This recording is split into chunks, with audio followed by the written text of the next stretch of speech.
नमस्कार दर्शक, यतिखेर म पुनः जनता जान्न चाहन्छु कार्यक्रममा प्रस्तुत भएको छु यहाँहरू सामु नेपाली कांग्रेस पार्टी भित्रको आन्तरिक कलहलाई लिएर। द्वन्द्व छ, विवाद छ, नेताहरूको बीचमा कुरा मिलेको छैन। तर आज शेरबहादुर देउवाको निवास नीलकण्ठमा वरिष्ठ नेता रामचन्द्र पौडेल र पूर्व महामन्त्री नेता कृष्णप्रसाद सिटौलाको बीचमा लामो भेटवार्ता भएको छ, कुराकानी भएको छ। कांग्रेसमा एकताबद्ध भएर जाने र सहमति गर्ने नेताहरूले बताएका छन्। साँच्चै आजको भेटवार्ताको उद्देश्य पार्टी एकताको लागि कतिको फलदायी भयो त आगामी दिनमा हामी यसबारेमा चर्चा गर्दैछौँ। रामचन्द्र पौडेल भोलि भारत जाँदै हुनुहुन्छ। उहाँ भारतबाट फर्किसकेपछि कांग्रेसमा सहमतिको घोषणा गर्ने नेताहरूले बताएका छन्। आजको कार्यक्रममा हामी यसबारेमा गहिरो समीक्षा गर्दैछौँ। हाम्रो देशमा प्रमुख प्रतिपक्षी दलमा जुन किसिमको द्वन्द्व र विवाद थियो, त्यो विवाद समाधान हुनको लागि साँच्चै तीनै नेता तयार हुनुभएको हो त? शीर्ष नेताहरूको बीचमा सहमतिको सम्भावना छ त? यसबारेमा आजको कार्यक्रममा हामी विशेषमा चर्चा गर्दैछौँ। हाम्रो बीचमा नेपाली कांग्रेसका केन्द्रीय सदस्य नेता पूर्व सांसद शिव उमाई हुनुहुन्छ। तपाईँलाई म जनता जान्न चाहन्छु कार्यक्रम स्वागत गर्न चाहन्छु। उमाईजी धन्यवाद। आज तीनजना नेताहरू बसेर बुढानी नीलकण्ठमा के सहमति गरे नेपाली जनतालाई बताउनुहोस्। नेपाली कांग्रेसको सभापति आदरणीय शेरबहादुर दाईको निवासमा आज चाहिँ वरिष्ठ नेता रामचन्द्र दाई, नेता कृष्ण सिटौला लगायत पार्टीका महामन्त्री पूर्णबहादुर खड्का, रमेश लेखक लगायतका नेताहरू बस्नुभयो र तीनटा नेताहरूको बिचमा चाहिँ एउटा सौहार्दपूर्ण लामो छलफलपछि सभापतिले बडो उदारतापूर्वक चाहिँ दुवै नेताहरूलाई रामचन्द्र दाई र कृष्ण दाई दुईटैलाई चाहिँ सौहार्दपूर्ण तरिकाले म पार्टीमा चाहिँ सबैलाई व्यवस्थापन गरेर लैजान्छु, त्यस निम्ति चाहिँ तपाईँहरू तयार हुनु पर्यो भन्नुभयो र लामो छलफलपछि प्रतिक्रिया के थियो कृष्णप्रसाद सिटौला र रामचन्द्र पौडेल? होइन, उहाँहरू खुसी हुनुहुन्छ, उहाँहरू सन्तुष्ट हुनुहुन्छ। रामचन्द्र दाई स्वास्थ्य उपचारको लागि भोलि भारत जाँदै हुनुहुन्छ। फर्केर आएको दिनमा एकताको सबै सहमति भएको घोषणा हुन्छ। त्यसो भए अब तीनै नेताको बीचमा सहमतिको घोषणा रामचन्द्र पौडेल भारतबाट फर्केपछि मात्र हुने भयो, होइन? औपचारिक घोषणा रमेश लेखकले तपाईँलाई जानकारी दिनुभएको कि अनि यो आधिकारिक रूपमै मैले चाहिँ तपाईँलाई बताइराखेको छु। आधिकारिक रूपमै तपाईँले बताउनु भएको? एकदम। पाँचजना नेता बसेर नेपाली कांग्रेसको केन्द्रीय समितिको विवाद केन्द्रीय सदस्यले त आधिकारिक रूपमै बताउँछ नि त। त्यसो भए सहमति हुन्छ फर्किसकेपछि, उपचार गरेर फर्किसकेपछि? एकदम एकदम एकदम। बैठक बहिष्कारको श्रृङ्खला कतिन्जेलसम्म चल्छ त? होइन, सबभन्दा पहिला त के बुझौँ भने हामीहरू नेपाली कांग्रेसमा यो वाद विवाद प्रतिवादका कुराहरू यो प्रारम्भदेखि नै छ। तपाईँलाई थाहा छ? होइन, म अलिकति राखिहाल्छु। एउटा जीवन्त पार्टीमा तपाईँलाई म हिस्ट्री राख्न चाहन्छु। महामानव होइन, म एकदम संक्षिप्त तपाईँलाई भनौँ। महामानव बीपी कोइरालाले आफ्नै दाई मातृका प्रसाद कोइरालालाई पार्टीबाट निकाल्नु पर्यो। बीपी कोइराला जस्तो व्यक्तित्वलाई भूदेव राई जस्ता नेताहरूले चाहिँ नै टक्कर दिनुभयो। हिजो पनि पार्टीमा किशुनजी, गणेशमानजी गिर्जाऊ हुँदा पनि वाद विवाद प्रतिवाद भयो। पार्टी दुई टुक्रासम्म भयो। गिर्जाऊको पालामा नेपाली कांग्रेस त प्रजातान्त्रिक पार्टी भयो। शेरबहादुर देउवाले होइन छोड्नुभयो र अब अहिले सुशील दाई सभापति हुँदा पनि छिटपुट समस्याहरू आएको, 40-60 का कुराहरू आएको थियो नै। त नेपालको इतिहासमा बैठक बहिष्कार त गर्नु भएको थिएन। म तपाईँलाई एउटा कुरा भनिहालौँ। नेपाली कांग्रेसको एउटा इतिहास तपाईँले हेर्दा के देख्नुहुन्छ भने यो पार्टीले लोकतान्त्रिक आन्दोलनलाई बहाली गराउन, पुनर्स्थापित गराउन र लोकतन्त्रको संस्थागत विकासका लागि नेपाली कांग्रेसका नेताहरूले आफूलाई सक्षम ढङ्गले नेतृत्व तहले लिएर गएको छ। यो हिस्ट्रीमा छ। तर नेतृत्व धेरै ठाउँ चुकिया छ। होइन, कांग्रेस कमजोर छ आज प्रतिपक्षको भूमिकामा। नेपाली थाहा छ? होइन, ऋषिजी यस्तो हो। नेपाली कांग्रेस पार्टी एउटा जीवन्त पार्टी हो। एउटा चाहिँ तपाईँको लामो समयदेखि काम गरेको पार्टी हो। यो पार्टीमा 4-5 पुस्ताका मान्छेहरू सँगै काम गर्नुहुन्छ।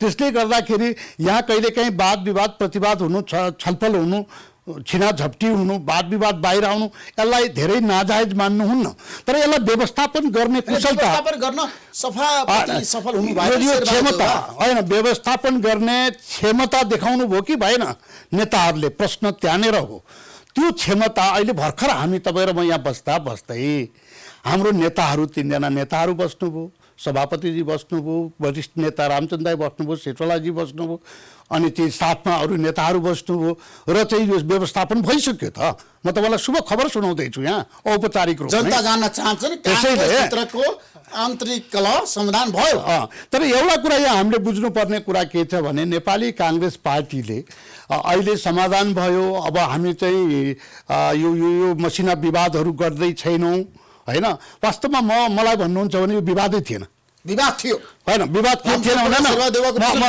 म तपाईँलाई अहिले पनि भनिदिएँ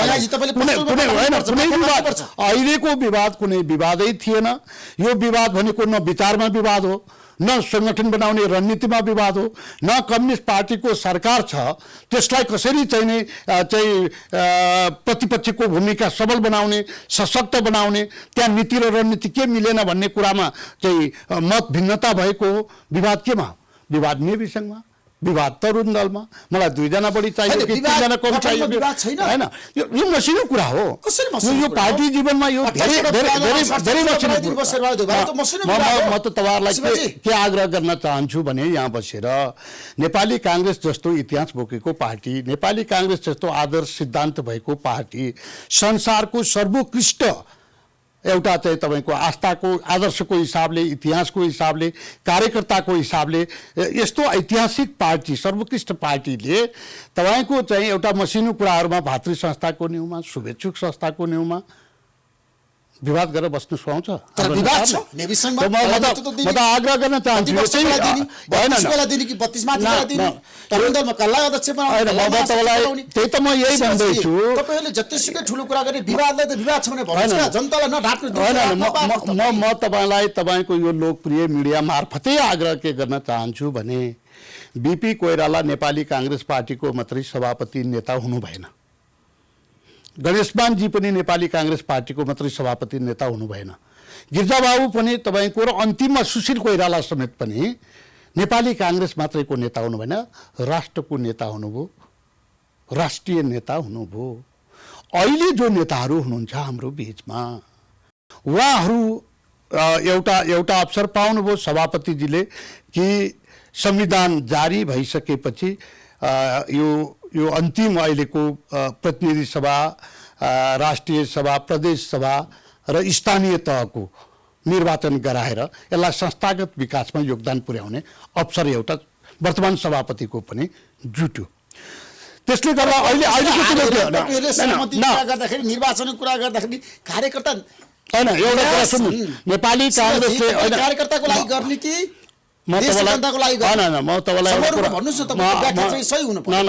आग्रह गर्न चाहन्छु नेपाली कांग्रेस पार्टीले हार्यो यो पटक एउटा लोकतान्त्रिक पद्धतिमा कुनै दलले चुनाव हार्नु र जित्नु कुनै ठुलो यसैलाई महाभारतको व्याख्या गर्न पर्छ भन्ने मलाई लाग्दैन एक चुनाव हामीले इतिहासमा हार्यौं एउटा हिस्ट्री हेर्नुहुन्छ तपाईँ हामीले 15 सालमा चुनाव जित्यौं हामीले 48 सालमा चुनाव जित्यौं 51 मा हार्यौं 56 मा जित्यौं 64 मा हार्यौं 74 मा जित्यौं अहिले हार्यौं अब त जित्ने पालो आइराखेको छ त नेपाली कांग्रेसको ऋषिजी हाम्रो ट्रेन पनि त्यही ढङ्गको छ त्यसले मैले तपाईलाई यहाँ भन्न लागेको जानेर छ कांग्रेसले बहुमत ल्याएको छैन अहिलेसम्म तपाईलाई थाहा छ ऋषिजी एउटा कुरा के हेर्नुहोस् भने हामीले अहिले गरेको जुन हैन तपाईले अहिले हिस्ट्री हेर्नुभयो भने हिजो नेपाली कांग्रेसको पार्टीले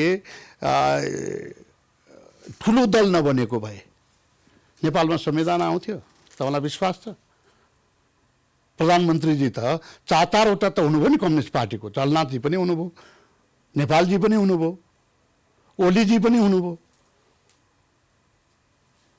प्रचण्डजी पनि हुनुभयो भट्टराईजी पनि हुनुभयो तर राष्ट्रिय जीवनमा तात्विक नेपाल र नेपाली जनतालाई के दिन सक्नुभयो उहाँहरूले आजको मितिसम्म जो नेपाली काङ्ग्रेस एकचोटि प्रधानमन्त्री भयो, प्रधानमन्त्री भएर है समग्र विकासको लागि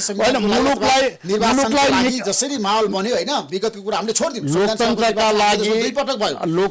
लागि नेपाली जनताका लागि आज हाम्रो देशमा एउटा परिवर्तन भएको छ। शिवजी, अब लागौँ काङ्ग्रेसकै कुरा गरौँ त तपाईँसँग। आज तपाईँ त काङ्ग्रेसको काभ्रेको सभापति भइसकेका व्यक्ति हो। काङ्ग्रेसको जिल्ला सभापतिको भेलाले एउटा निर्देशन थियो पार्टी सभापतिलाई, महाधिवेशनको कार्यतालिका सच्याउनुहोस् भनेर। त्यो सही कि गलत? होइन, म सबैभन्दा पहिला त म तपाईँको चाहिँ यो तपाईँको प्रश्नसँगै चाहिँ म चाहिँ ऋषि सर यो चाहिँ अवज्ञा मान्छु। किनभने यो सभापतिहरूको भेलाले केन्द्रीय सभापतिलाई निर्देशन दिएकै होइन, दिनै मिल्दैन।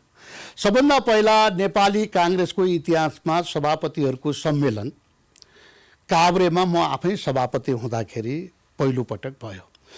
नेपाली काङ्ग्रेसको विधानमा यसको वैधानिक व्यवस्था छैन। यो भेला गर्नका लागि परामर्श भेला होस् वा अन्य भेला किन नहोस्, यो गर्ने एउटा औचित्यता आवश्यकता हामीले किन ठान्यौँ म सभापति हुँदा भने धेरै सभापतिहरू हामी बसेर छलफल गरेर, जस्तो काठमाडौँमा चाहिँ मान्य भीमसेन दाई हुनुहुन्थ्यो सभापति, सिन्धुपाल्चोकमा मोहन बस्नेतजी हुनुहुन्थ्यो, नुवाकोटमा जगदीश नरसिंहजी हुनुहुन्थ्यो, तपाईँको धादिङमा रामनाथजी हुनुहुन्थ्यो, हामीहरू धेरै र देशभरिका साथीहरू बसेपछि यसलाई यो द्वन्द्व थियो, मुलुकमा ठुलो समस्या थियो, माओवादी समस्या थियो। मुलुक चाहिँ एउटा प्रजातान्त्रिक सिस्टम अवरुद्ध भइसकेको, प्रजातान्त्रिक प्रतिनिधिमूलक संस्थाहरू चाहिँ डिफङ्क भइसकेको होइन, भङ्ग भइसकेको यस्तो अवस्था, राजाले चाहिँ टेक ओभर गरिसकेको अवस्था थियो। त्यो अवस्थामा ग्रासरुटको जनताले के खोजिराखेका छ, कार्यकर्ताले के छ, ग्रासरुटको जनताको भावना के छ, नेताहरूलाई सल्लाह दिउँ र यो मुलुकलाई निकाल्नका लागि सहयोगी बनाऊ भन्ने मञ्चाले हामीले प्रारम्भ गरेको।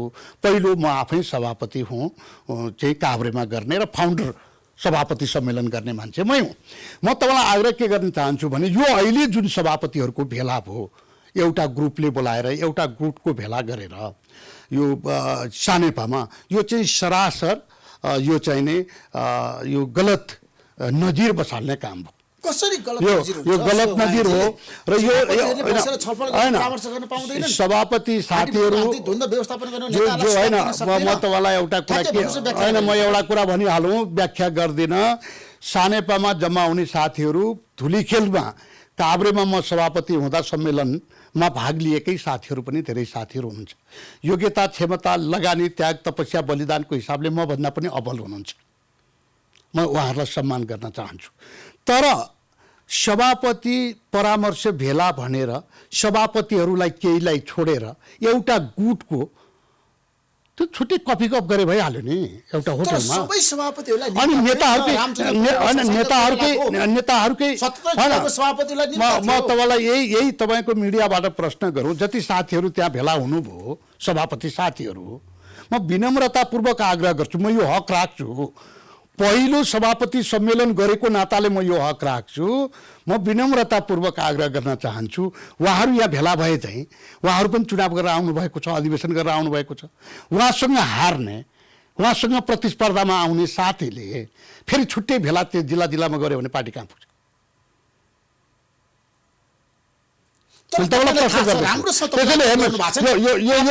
शेरबहादुर देउवाले पनि त लन्च मिटिङ गर्नुभयो नि त उहाँहरूसँग। होइन, त्यो त सभापतिजीको त सभापति त सबैको सभापति हो।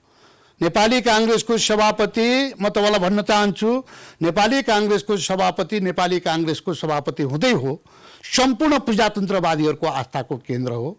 र त्योभन्दा माथि अहिले नेपालमा जति दलहरू छ, यो सानो देशमा जति स्थापित दलहरू छन्, ती सबै दलहरूसँग खरो रूपमा प्रतिस्पर्धामा पनि जाने र खरो रूपमा सहकार्य सँगसँगै पनि आत्मीय रूपमा गर्दै मुलुकलाई नै निकास दिनुपर्ने सभापतिले आफ्नै पार्टीका सभापति साथीहरू पार्टी अफिसमा आएर बस्नुभयो र मसिनो कुरामा अल्झिनुभयो भने बोलाएर एउटा गार्जियनको नाताले तपाईँहरूको बाटो यो ठिक छ, यो छैन, तपाईँहरू हामीले लान खोजेको यो हो, विवादको कुरा यो हो भन्नु त यो स्वाभाविक हो। महान काम गर्नु हो, ठुलो काम गर्नु। अन्त यहीँबाट सभापति शेरबहादुर देउवाको प्रशंसक हो। उहाँ म के मान्यता राख्दैन भने अहिलेको यो जुन सभापतिको भेलापछि उहाँले जुन एउटा पार्टीलाई विवादलाई चाहिँ नै चाँडो निराकरण गरेर यो चाहिँ मुलुकलाई प्रजातान्त्रिक व्यवस्थालाई संस्थागत विकासमा नेपाली काङ्ग्रेसले योगदान पुर्याउने कुरामा उहाँले जुन अहिले चाहिँ जिम्मेवारी लिनुभयो चाँडै के भन्ने त्यसलाई इनिसिएसन चाँडै लिनुभयो यो एकदमै उहाँलाई प्रशंसा गर्ने कुरा छ आभार व्यक्त गर्ने कुरा छ म उहाँलाई धन्यवाद दिन चाहन्छु। त्यसो भए तपाईँ तेस्रो धारको प्रतिनिधित्व गर्नुहुन्छ काङ्ग्रेस पार्टीभित्र कृष्णप्रसाद सिटौलासँग तपाईँ सँगै हुनुहुन्छ। तपाईँ हेर्नुहोस् व्याख्या परेन। तपाईँ एउटा कुरा के बुझ्नुहोस् भने नेपाली काङ्ग्रेसको विधान जुन छ यो यो यो यो पहिला कुन ग्रुप कुन धार कुन गुट कुन उपगुट भन्नुभन्दा पनि यो विधान दोषी छ। एक्लै अधिवेशन गरेर हामी कोही मान्छे पौडिएर पार तर्न सक्दैनौँ। त्यहाँ एउटा टिम बन्छ अधिवेशनमा, त्यो अधिवेशनको टिमभित्र चाहिँ तपाईँको चाहिँ जतिवटा बन्छ त्यो टिमभित्र साथीहरू कहीँ न कहीँ आबद्ध हुन्छ र गएको 13औं महाधिवेशनमा म आदरणीय नेता सिटौलाजीको समीपमा बसेर काम गरिरहेकै हुँ। कृष्णप्रसाद सिटौलाको गुटमा तपाईँ जानु तपाईँलाई भनौँ त्यो गुटलाई तपाईँ सञ्जीवनी बुटी दिइरहनु भएको छ आजको दिनमा। होइन सुन्नु न, म एउटा कुरा तपाईँलाई के भनौँ भने यो जीवन्त पार्टीमा विधानले नै एक्लै जब पौडिएर पार तर्दैन भनेपछि त सामूहिक चाहिँ विचार मिल्ने त्यो चाहिँ इस्युमा मत मिल्ने मन मिल्नेहरू एक ठाउँमा बस्नु त जायज कुरा हो, यो सबै दलमा छ।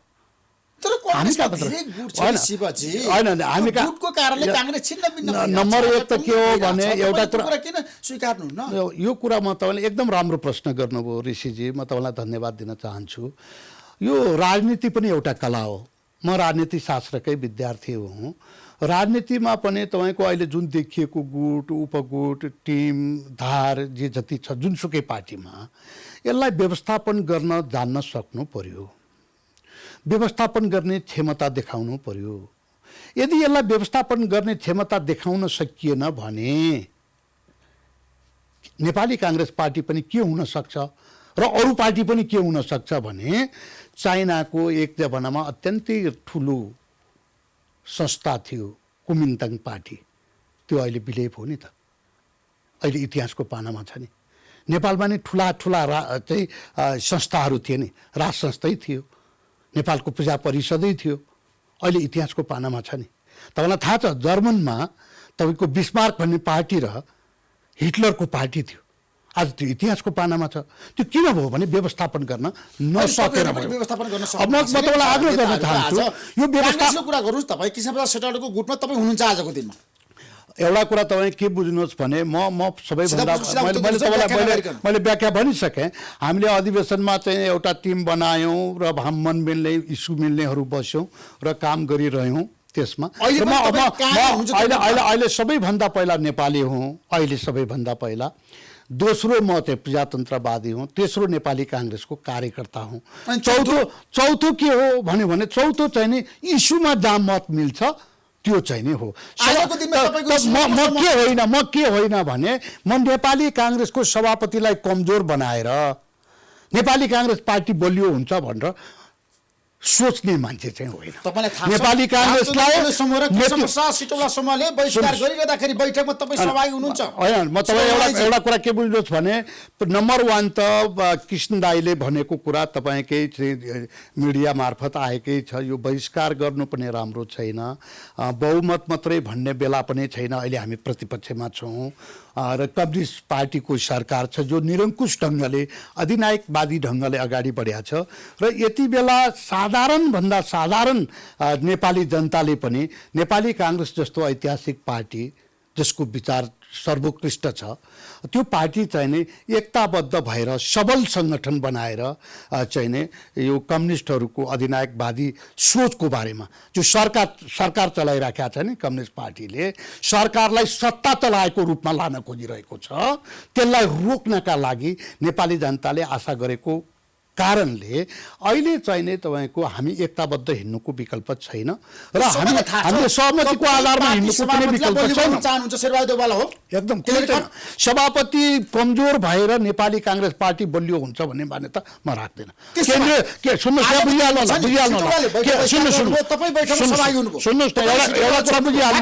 एउटा कुरा बुझिहाल्नु होला, केन्द्रीय सभापति कमजोर बनाएर, जिल्ला सभापति कमजोर बनाएर, नगर महानगर र गाउँपालिकाको सभापति कमजोर वा वडाको सभापति कमजोर बनाएर पार्टी बलियो हुन्छ भन्ने मान्यता म राख्दैन। त्यसो भए तपाईँ शेरबहादुर देउवाको गुटमा जानुभयो, पार्टी सभापतिसँग म नेपाली काङ्ग्रेस सुन्नुहोस्, मैले यसलाई तपाईँलाई 3 चोटि भनिसकेँ, 10 चोटि भने पनि तपाईँले क्लियर कट गर्नु पर्यो। क्लियर कट तपाईँ सिटौलातिर कि शेरबहादुर देउवातिर? एउटा कुरा के बुझ्नुहोस् भने मैले तपाईँलाई भनिसकेँ, हाम्रो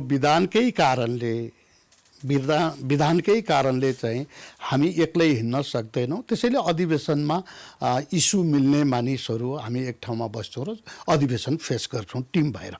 र त्यो यसलाई त के गर्न सक्नु पर्यो? त्यसो हो भने म तपाईँलाई प्रश्न गरौँ के नेपाली काङ्ग्रेसको विधान अब भागभण्डामै लैजाने हो त? त्यसो भए त जतिजनाले चुनाव लड्यो अब आउने विधानमा चाहिँ पर्सेन्टेजको आधारमा नेपाली काङ्ग्रेसको सभापतिले कति पाए त्यसले त्यति मान्छे चाहिँ पोलिटिकल एपोइन्ट गर्ने, विभागहरूमा भातृ संस्थाहरूमा चाहिँ सेकेन्ड पोजिसन कसले ल्यायो त्यसले कति प्रतिशत ल्यायो मत त्यति राख्ने, अनि अर्को थर्ड कसले ल्यायो भोलि अर्को 6 जना लड्ला, अनि त्यो के पर्सेन्टेजको आधारमा चाहिँ तपाईँको भागभण्डा गर्ने पार्टीमा? शिव उङ्गाईजी तपाईँ आज पार्टी त्यसरी लैजाने अहिले सुन्नु न, अहिले दुईवटा गुट सशक्त छ, प्रभावकारी छ। सुन्नु न, मैले रामचन्द्र पौडेल र पार्टी सभापति शेरबहादुर तपाईँकै भाषा मलाई एउटा कुरा बताउनुहोस्, कृष्ण प्रसाद सिटौलाको तेस्रो धारमा तपाईँ हुनुहुन्छ हुनुहुन्न? सुन्नु न, म तपाईँले के बुझ्नुहोस् भने हामीले तेस्रो यो पार्टीभित्र पनि बाहिर पनि बडो प्रष्ट छ। म खुल्ला मान्छे छु, नम्बर 1 तपाईँ बुझ्नु होला। नम्बर 2 म स्वतन्त्र पनि छु, बुझ्नुभयो नि? त्यसैले म तपाईँलाई स्पष्ट भाषामा के राख्न चाहन्छु भने तपाईँको यो गुट उपगुट भनेको चाहिँ तपाईँको पहिलो प्राथमिकता होइन। पहिलो प्राथमिकता प्रजातन्त्र हो, पहिलो प्राथमिकता चाहिँ नेपाली काङ्ग्रेस हो र नेपाली काङ्ग्रेसले नेपाली जनताले चाहे अनुसारको सर्भिस डेलिभरी गर्न सक्यो कि सकेन? प्रश्न त्यहाँनिर हो। म तपाईँलाई यहीँनिर किन जोड्न चाहन्छु, किन तैँले यस्तो भाषा बोलिराख्छस् भनेर तपाईँले सोद्धा म के भन्छु भने अहिले नेपाली काङ्ग्रेसको दायित्व के हो? हामी झगडा गरेर बस्ने हो? हामी पहिलो गुट, दोस्रो गुट, तेस्रो गुट, थर्ड पोल, फर्स्ट पोल भनेर बस्ने बेला छ? नेपाली जनताले यही चाहेको छ, प्रजातन्त्रवादी जनताले यही चाहेको छ। सुन्नुभयो त? म यही तपाईँकै मिडिया मार्फत पनि आग्रह के गर्न चाहन्छु भने अहिलेको चुनौती भनेको लोकतान्त्रिक गणतन्त्रलाई कसरी संस्थागत गर्ने, अहिलेको चुनौती भनेको यो तपाईँको चाहिँ जुन सङ्घीय शासन पद्धति छ यसलाई कसरी, यो नवीन प्र्याक्टिस छ नि त हाम्रो प्रदेशको लोकतान्त्रिक गणतन्त्र त संस्थागत भइसक्यो। यो चुनाव हुँदैमा संस्थागत हुन्छ? यसको सस्टेनेबल डेभलपमेन्ट हुनु पर्दैन? यसले स्थायित्व प्राप्त गर्नु पर्दैन? अहिले केही मान्छेहरू मन्त्री बनाउँदैमा, केही मान्छेहरू कर्मचारी बस्दैमा, केही मान्छेहरू सभामुख हुँदैमा, केही मान्छेहरूले चुनाव लडेर आएर कुनै दलको नेताको अमुक दलको नेताको हुइदारी गरेर कुनै ठाउँमा चाहिँ काम गर्दैमा सेरोमोनियल सांसद हुँदैमा यो संस्थागत विकास हुन्छ? म तपाईँलाई प्रश्न सोध्न चाहन्छु। होइन भने अहिले धेरै ठुलो दायित्व छ नेपाली काङ्ग्रेस पार्टीमाथि कि त्यसलाई संस्थागत विकास गर्नु छ, लोकतान्त्रिक पद्धतिलाई चाहिँ तपाईँको अब कसैले पनि कुनै पनि अवस्थामा चाहिँ चुनौती दिन नसक्ने गर्नु छ। त्यति मात्र होइन, नेपाली काङ्ग्रेस पार्टीले अहिले अरू दलले जुन एउटा लोकतान्त्रिक विधि र पद्धतिलाई छोडेर जुन एउटा मैले अघि नै भने सरकार मात्रै होइन सत्ता चलाउने सपना देखिराख्नु भएको छ, उहाँहरूलाई चुनौती दिएर फेरि नेपाली काङ्ग्रेसले आम नेपाली जनताको त्यो स्वतन्त्रतामाथिको, त्यो स्वाभिमानमाथिको त्यो संरक्षण गर्दै मुलुकलाई समृद्ध बनाउनु छ। त्यो चुनौती अहिले नेपाली काङ्ग्रेस पार्टीमा छ र पार्टीमा मात्रै होइन त्यसको यो सबै पार्टीभित्र पनि सबैभन्दा ठुलो जिम्मेवारी अझ सभापतिजीमा छ र शीर्ष नेताहरूमा छ र हामी केन्द्रीय समितिको सदस्यहरूमा पनि छ। होइन, हो यस्तो बेलामा बैठकमा चाहिँ सहभागी भइरहनु भएको छ यस्तो बेलामा अर्को सुन्नुहोस् अहिले सरकारले के गरिरहेको छ कसैले चित्त दुखाइराखेको छैन नेपाली जनताले। तपाईँ गएर सोध्नुभयो भने तपाईँ पत्रकारहरू पनि अहिले यहाँ मसँग जे भनिरहनु भएको छ, वा उद्योगपति वा व्यापारी वा किसान वा मजदुर वा कर्मचारी वा प्राध्यापक कसैले पनि सरकारसँग चित्त दुखाएको छैन। चित्त कोसँग दुखाएको छ भने नेपाली काङ्ग्रेस पार्टीसँग दुखाएको छ। नेपाली काङ्ग्रेस पार्टीसँग सुन्नु न, नेपाली काण्डमा आज देश फसेको छ, कांग्रेस मौन छ। सुन्नु न, नेपाली काङ्ग्रेस पार्टीसँग किन चित्त दुखाइराखेको छ भने यो नेपाली काङ्ग्रेस पार्टी त जनताको गार्जियन पार्टी हो नि त, यो त अभिभावकको चाहिँ पार्टी हो नि त। यो पार्टीले यी सबै विषयहरूलाई चाहिँ तपाईँको चाहिँ रोकेर, जनताको यो निराशा रोकेर सरकारले निर्वाचनका समयमा गरेका बोल कबुलहरू त्यो जनतालाई झुक्याएको रूपमा अहिले सबै क्षेत्रका जनताले बुझेको अवस्था छ। सरकार एकपछि अर्को दिनानुदिन अलोकप्रिय हुँदै गएको अवस्था छ। यो अवस्थामा प्रतिपक्षी दलभित्र फेरि गुट, फेरि उपगुट, फेरि कुन गुट भनेर प्रश्न गर्ने कुरो यो कार्यकर्ताले अहिले चाहिराखेका छैन। तर सबैले भनेर हुन्छ र सुन्नुहोस्, मैले भनेर हुन्छ, म तपाईँलाई भनिहाल्छु, अरू छोडिदिनुहोस्। तपाईँ यसलाई यही बन्द गर्नुहोस्, होइन यसलाई यही बन्द गर्नुहोस्। म तपाईँलाई आग्रह गर्न चाहन्छु, यो नेपाली जनता, नेपाली काङ्ग्रेस, प्रजातन्त्रवादी कसैले चाहेको छैन, बौद्धिक क्षेत्रले नै चाहेको छैन। त्यो निर्वाचनको समयमा फेरि पनि हुन्छ, अधिवेशनमा कुन पार्टीमा हुँदैन, कुन दलमा हुँदैन। त्यसमा आज काङ्ग्रेसको गुट छैन, बुझ्नु भएन? अब छैन, अब नेपाली काङ्ग्रेस बाहेक कुनै गुट छैन। छोडेर शेरबहादुर देउवा गुटमा गएर भएन। म शेरबहादुर देउवा त मेरो सभापति हो, सभापतिलाई नमानेर त्यो पार्टीको सदस्य हुन्छ? यो के पार्टीमा म तपाईँलाई दुईवटा कुरा भनिहालौँ, तपाईँले बुझ्नुपर्ने कुरा रहेछ यो। एकदमै छोटोमा म तपाईँलाई के भन्छु भने Nepali Congress party communist party जस्तो तपाईँको चेन अफ कमान्डमा चल्ने पार्टी होइन। यो जनतामा आधारित पार्टी हो, मास बेस पार्टी हो। मास बेस पार्टी भनेर यसमा के अनुशासनविहीन ढङ्गले, बेलगाम ढङ्गले हिँडेर नेपाली काङ्ग्रेस पार्टी यसको इतिहासदेखि प्रारम्भदेखि भोलिसम्म जीवन्त रहन सक्छ? अनि नेपाली काङ्ग्रेस पार्टीको विभिन्न संरचनामा बसेर नेपाली काङ्ग्रेसलाई कमजोर बनाउँदै हिँडेर त्यसलाई चाहिँ कहीँ अनुशासनमा राख्न नसक्ने सभापतिले, म सभापतिजीलाई पनि आग्रह गर्न चाहन्छु, कुनै पनि सभापति हुँदा सभापतिले अनि नेपाली काङ्ग्रेस पार्टी बलियो हुन्छ? त्यसमा अनुशासनको कारबाही गर्नुपर्छ भन्ने म तपाईँलाई भनौँ यो सुन्नुहोस्, यो 1 to 1 तपाईँले के बुझ्नु पर्यो भने हामीले चेन अफ कमान्डमा पार्टी चलाएका छैनौँ। यो आम पार्टी, यो के अरे कम्युनिस्ट पार्टी वा आर्मी वा प्रहरीको सङ्गठन जस्तो यो मास बेस पार्टी हो। तर यसमा दुईवटा चिज आवश्यक छ। एउटा अनुशासन आवश्यक छ, बुझ्नुहोस्। अनुशासनहीनलाई नेतृत्वले आवश्यक पर्दा पार्टीमा त्यही कारणले जनताको चाहिँ चित्त दुख्ने काम हुन्छ र पार्टी सङ्गठनमा चाहिँ आँच आउँछ भने कारबाही पनि गर्न सक्नुपर्छ। नम्बर 1 अनुशासनमा राख्न सक्नुपर्छ। नम्बर 2 पार्टीमा मूल्याङ्कन पद्धति हुनुपर्छ, मूल्याङ्कनको संरचना हुनुपर्छ। मूल्याङ्कनको संरचना यति काम गरिसकेपछि यो नेतालाई हामीले अगाडि लान सक्छौँ भन्ने हुनुपर्छ। र यो नेपाली काङ्ग्रेस पार्टीमा जब चेन अफ कमान्ड छैन भन्दैमा अनुशासन पनि र मूल्याङ्कन पद्धति पनि छोड्यो भने, म तपाईँलाई यहीँनिर अन्त्य गरिहालेँ, छोड्यो भने नेपाली काङ्ग्रेसको यो प्राण भनेको यसको आदर्श र सिद्धान्त हो अनि इस्यु बेसमा गर्ने पोलिटिक्स हो। त्यसलाई जनतासम्म तहसम्म सङ्गठनले लैजाने, कार्यकर्ताले लैजाने, कुन मनोबलले कार्यकर्ताले लैजान्छ? त्यसो भए ठ्याक्कै भन्नुहोस् न, तपाईँ आजको दिनमा जाँदा जाँदै एउटा निष्कर्ष निकाल्नुहोस्। तपाईँ पार्टीको बैठक बहिष्कार गर्नुहुन्न भन्ने पक्षमा हो नेताहरूले? एकदमै पार्टी सभापति शेरबहादुर देउवा सबै सभापति हो। त्यति मात्रै होइन, म तपाईँलाई भनिहालेँ, त्यति मात्रै होइन। तपाईँले खोजेको भन्दा म बढी भन्छु। अहिले जुन निर्णय भयो नि, र यो जुन 2 हप्ता 3 हप्ता चाहिँ नै नेपालको राजनीतिमा नेपाली काङ्ग्रेस पार्टी, नेपाली काङ्ग्रेसका मतदातासम्मका साथीहरूले चित्त दुखाउने, प्रजातन्त्रवादीहरूले चित्त दुखाउने, अझ अर्को भाषामा भन्ने भने लोकलाई लाज नमानिकन हँसाउने, लाज आफै लज्जित हुने र हामी सबै लज्जित हुनुपर्ने परिस्थिति जुन क्रिएट भयो नि, यो चाहिँ नै यदि वरिष्ठ नेता रामचन्द्र दाई लगायतका नेताज्यूहरू, मेरा सम्मानित नेताज्यूहरू बैठकमै आएर छलफल गरेको भए यो निर्णय त हुँदैन थियो। बसेर बस हुन्थ्यो, बरु 2 दिन पछि हुन्थ्यो, 3 दिन पछि हुन्थ्यो। भनेपछि त यो निर्णय जे भयो यो गराउनलाई उहाँहरूको पनि साथ र सहयोग छ भनेर मैले भन्ने कि नभन्ने। त्यसो देउवा सफल सभापति हो निष्कर्षमा एक शब्दमा? सफल र असफल भन्ने कुरो चाहिँ त उहाँको कार्यकाल बाँकी छ, म अहिले भन्न सक्दिनँ। उहाँ त्यति बेला सफल हुनुहुन्छ।